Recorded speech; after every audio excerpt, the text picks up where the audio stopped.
Hey, welcome everybody. Kelly here from Beacon Off-Road Supply. So today we're in the shop. I got my Toyota Tacoma here and we're going to do a stereo upgrade. So if that interests you, stay tuned. Let's go. Let me show you what we're going to install here today. First thing we're going to be doing is a component plug and play amp from Beatsonic. So it's just one of these little guys here. It's a little 4-channel amp and it plugs in with a factory plug and play harness. So we'll install that. And then the second part of the video is we're going to install a powered subwoofer. So I got this 7-tour 10-inch slim underseat subwoofer, and we're going to get this installed. So none of this stuff is like super high-end. It's all fairly inexpensive, but you know, definitely make some nice little upgrades to our audio system. So anyways, let's go ahead, let's get this going. Okay, so we need to remove the stereo head unit. First thing you might want to do is just put a little bit of protection on here, because we're going to end up by pulling this out and leaning it on there. Don't really want to scratch it up. I still have my factory screen protector on here. I do plan on getting a protector for it. So anyways, what we're going to end up by doing here, we need to quickly pop up this cover. It's going to come straight up, and we need to expose 4 bolts back here and pull the head unit out. So let me show you how that's done. So you got a little plastic wedge, and we're going to slide this in here and just slowly pop this up. And you can kind of pull it in this upward motion, and that is out. We've now exposed 4 10 mils there and there. Now we need to unclip the head unit. You can kind of grab it on both sides and just give it a firm tug. Be careful, it is going to be a little bit firm. And there it comes out. Now this is fairly foolproof for the most part. What I like to use myself is a little screwdriver. You can squeeze these, but I find just poking in with a little screwdriver, it helps. These two, we're going to take out just to gain a little bit of access to this plug here. So we can just apply a little bit of pressure there into the clip and pop those out of the way. This black one here we need to undo, but we kind of push and get rid of that guy. And then the next one we're going to need is this gray one right here. There we go. So they made this really simple. It's fairly plug and play. The gray one we disconnected. This will be the jumper. This will go back into the head unit. This is where your wiring harness will plug in. And then the black one we undid. Same thing, one goes, it's a male and female, you can't really get it wrong. And then we are going to add a ground to the side of the radio, but I'll show you that in 2 seconds here. So on the end of this connector, it does say connector location, connect to the leftmost connector. Now they don't mean left facing you, they mean left looking at the back of the deck, which does show this one, so that's technically on your right side when you're standing here. We will just plug this one back in. Make sure it clicks in. And then our factory plug we will plug in here. Okay, now we'll plug the harness back in here, and then the factory harness plugs into this end here. So like I said, you really actually can't get this wrong.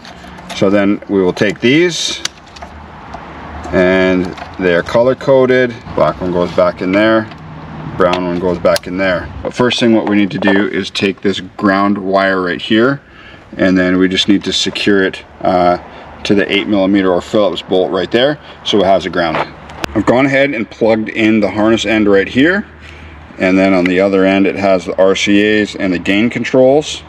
So essentially I have this just ran and it is connected to there, so we have a little bit of harness. We'll have to cinch that up and get it installed. So let me show you into the back behind the radio here. Way back in there we should have room to install this little amplifier, and it'll sit in there behind. You might want to maybe put something around it or zip tie it down or some foam or whatever you think is safe. I don't know how hot the amplifier will get, but you may want to consider the heat as a factor. The amplifier could get hot, so do whatever you're comfortable with that is not going to rattle around and cause you some nuisance. So anyways, we're going to get that tucked back in the back there. Now I was just thinking, of course, before we tuck it in, you know, of course we want to test it out, so we can go ahead before we plug everything back in, or I should say before we go ahead and reinstall the deck, we can go ahead and just turn it on and test it out. So if you're just doing just the amplifier, I mean, this is it, the end of the video. It's super simple. I mean, you could have this installed in honestly probably like 5 or 10 minutes. It's really not hard at all. If you're just doing this, this is a worthwhile upgrade. For the cost of the amplifier from Beatsonic, it makes a big difference here. Really like the sound improvement. It's really awesome. So you'll just, unfortunately, just have to take my word for it. It really is a worthwhile upgrade. I think they're a couple $100 or whatever it is. You'll have to check the website there. I'll try and leave a link below for the product there. But anyways, I like it. Well, we're gonna need a little bit more wiring here to get this amplifier up and running. So Beatsonic also makes this BH10 cable, and essentially it's just interrupting that black wire that we installed, and then you can add actually up to 4 speakers just off of the main amplifier, but we're going to use this for a signal to the amplifier. Basically, we're just going to interrupt this black one that we installed earlier. We're going to plug the harness back into there, and then yeah, that's pretty much about it. Then we're going to use 2 of these wires for the amplifier signal. Jumper harness, crazy madness here. Really, this is still quite simple. I mean, it totally makes sense what's going on here. So we've just jumped this thing in right there. We're going to end up by using a positive and a negative here of one of these wires, and we're going to send that signal to the amplifier. So I'll show you how we're going to do that. We are going to need a remote wire for the turn off on the amplifier. What I found here is this blue one here, or sorry, blue, this yellow one right here is a constant power, but this red one is a switched ignition power. So we could go ahead and use that as our switch for the remote wire.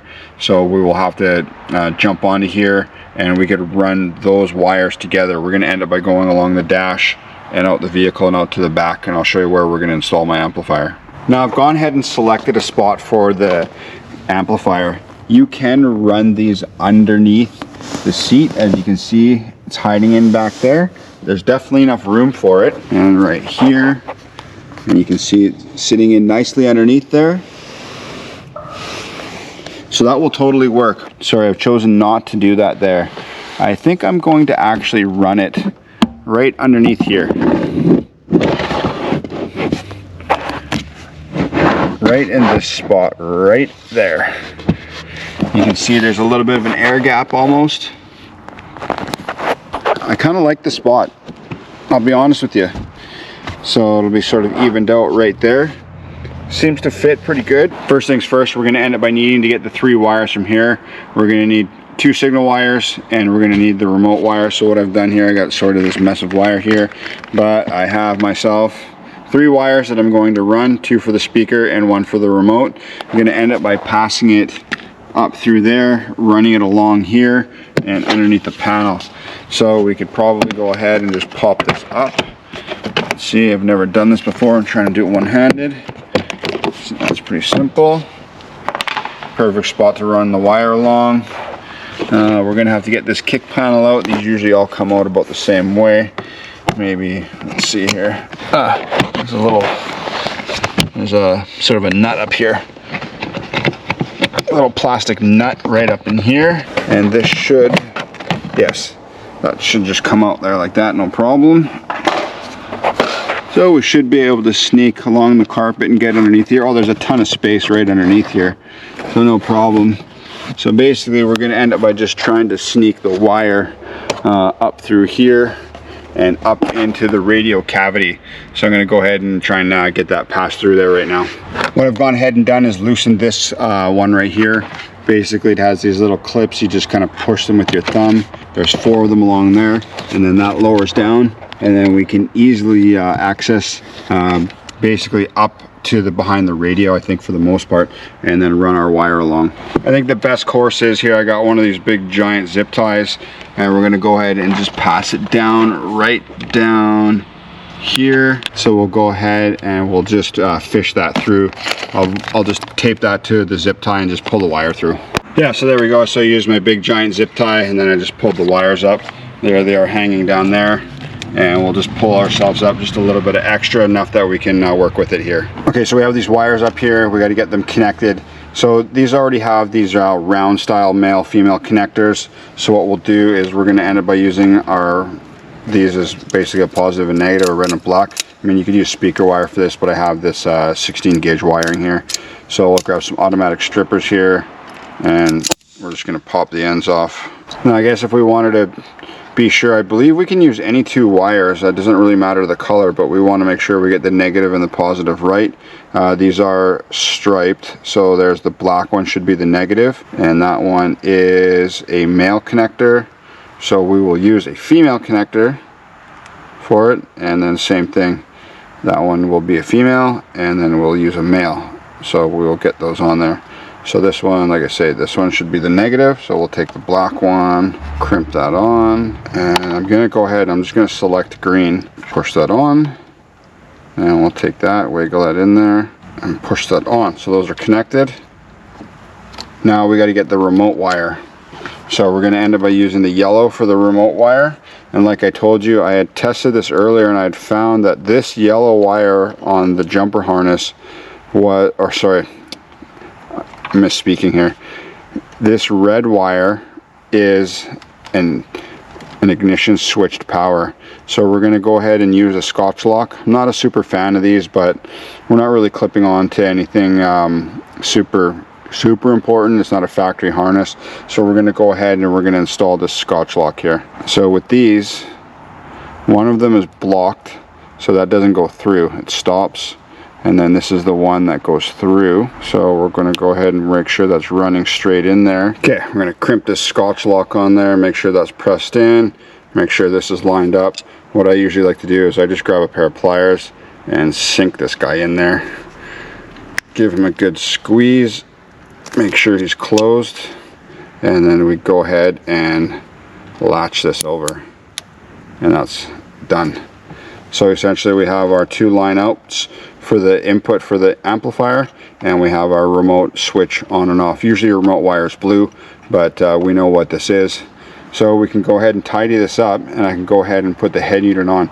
If you wanted to at this point as well, you could go to the end of this wire and test, basically test your on off, make sure this thing is switching on and off. I did do that, so I do know it's working. Of course you can leave this all open and we can go ahead and do the amplifier. I'm fairly confident, so I'm going to go ahead and I'm going to tidy this all up, and I'm going to get this plugged back in, or I should say installed back in, and move on. Like I said, I went ahead and ran the wire all along here. I went all along the carpet, tucked it underneath. As you can see, I went ahead and I added some braided sleeve to it. So that is my package of 3 wires. I've gone ahead and tucked it in nicely along here. I tucked it in underneath around the seatbelt, and what I have here is my wire sticking out, and we're going to go ahead and tackle this part later.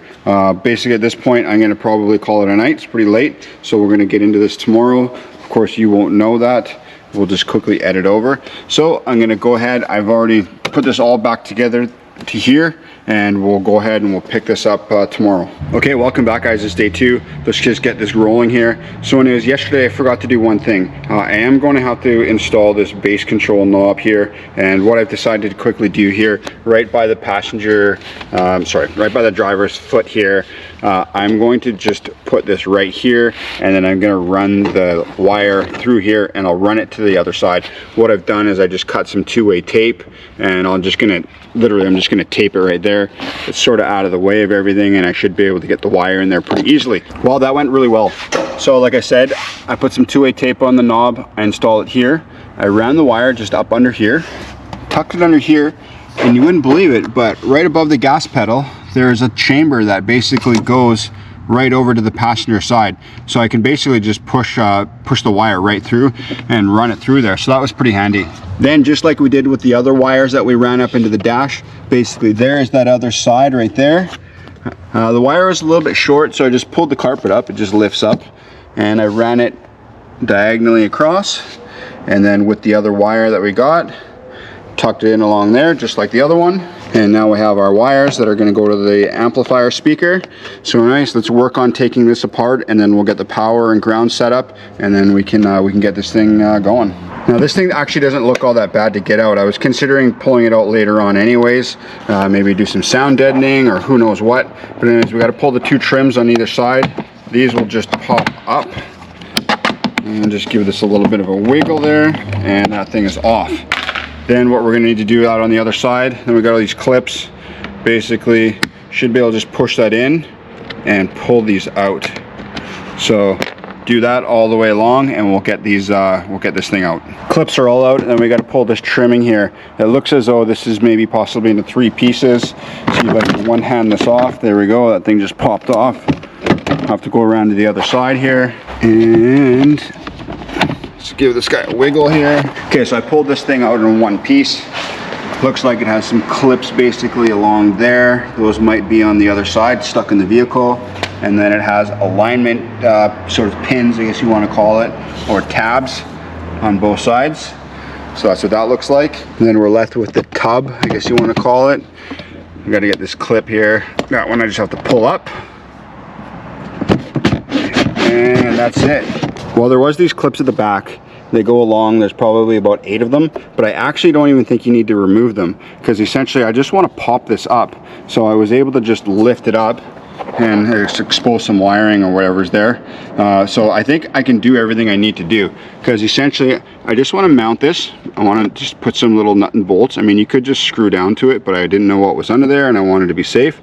So I just want to put some little nuts and bolts to hold the amplifier in place. And then I wanted to drill my hole right here for my wiring, essentially, which is right there. I got a couple of grommets that I'm going to do right here. And I will just use one of these guys. Sorry, you can't see this. I'm just going to use one of these little multi-bits here and drill myself probably 2 holes, maybe right there and there. And, you know, it'll be hidden in here, so it'll be no big deal. I don't really mind modifying, you know, small things that you can't really tell anyways. So let's get that done here. So after it's mounted now, we're going to end up by running these wires through. I'll get that connected, and then lastly we'll get a ground wire going, and we'll get a power wire coming from the battery. Looks like there's a bunch of grounds right here, so we can just make ourselves a small wire to go through to connect to the ground, maybe, you know, 1 foot piece. And I'll show you, we're going to get a power wire from the battery, and yeah, we can get this thing up and running. If you wanted to pull the battery out, this is probably make it quite a bit easier. You know, at least take your ground off. You're going to be messing around here just in case. Battery's going to be simple if you want to take it off. 10 mil here, 10 mil there, and this is a 12 and a 12 there, and we can just pull the battery out. I don't think I'm going to. We're going to run the power through that little knob right down there. So what I'm going to end up by doing here is I'm going to go ahead and just cut that off with some scissors, and then we're going to be fishing the power wire through there. If I didn't mention it before, what I have here is some 8-gauge wire. This is going to be good enough for this amplifier speaker. So as you can see, I went ahead and poked it through the grommet here on the main harness, and where this came out is just on top of the main harness, of course, because that's where we put it. And then right here on the kick, right up in there, that is where the harness came out. So we're going to go ahead and we're going to feed that along, and we're just going to match that up exactly with the same wires that we already did, just along there, and then we'll go from there. Have the power wire installed. So what I've done, attached it to the battery here. I got my fuse here, made my connections, put some tubing on it, ran it through the grommet, which we've already done. I pulled it all the way through, ran it all along, just like we did, and now we're at the back. So like I said, I was going to make a ground. I've added the ground wire right here, ran it through, and I made my connections. Got my power here, my remote wire here, my ground wire here. So we're basically at the point here where we can turn it on. Now this is the connection for the inputs. Now I'm having a bit of a hard time because here it's saying negative negative on the top and positive positive, but in the picture here it's saying positive positive negative negative. So yeah, that's not quite the same. So I'm just going to turn this thing on, and then we'll maybe just turn it on and we'll just listen for some interference, and yeah, see if we can get the input correct here. Well, we're powered up now. So I got this thing connected and running. I may have misunderstood the way the diagrams. It's not exactly exactly how it is shown for the inputs. I have just that one red wire that we had at the positive output signal. I have it just connected just to this one wire, and that seems to give me the best performance. I'm definitely not a stereo expert when it comes to inputs and whatnot. You know, my background's I'm an auto technician, but so the audio stuff, maybe someone wants to comment to me, but this one input seems to be working perfectly fine. So I'm going to quickly wrap this up. What I want to say, you know, we'll button that up. We know how this all came apart. You guys don't really need to see this all on video. I'm going to go ahead and I'm just going to put this all together, and then we'll do a quick audio test at the end, and that is going to be it.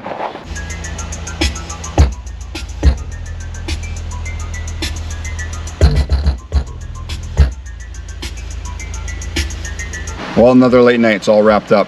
got the stereo complete, everything's back together, got this thing pumping along pretty good. I think it's a pretty good upgrade. I like it. You know, it seems like a little bit amount of work, but nothing too crazy. Just follow the video, you can get yours done. So anyways, thanks so much for watching. Hopefully you found some information useful here. Give me that thumbs up on that video, man, and we'll see some more 4th Gen content coming up. Thanks so much. See you later. Bye-bye.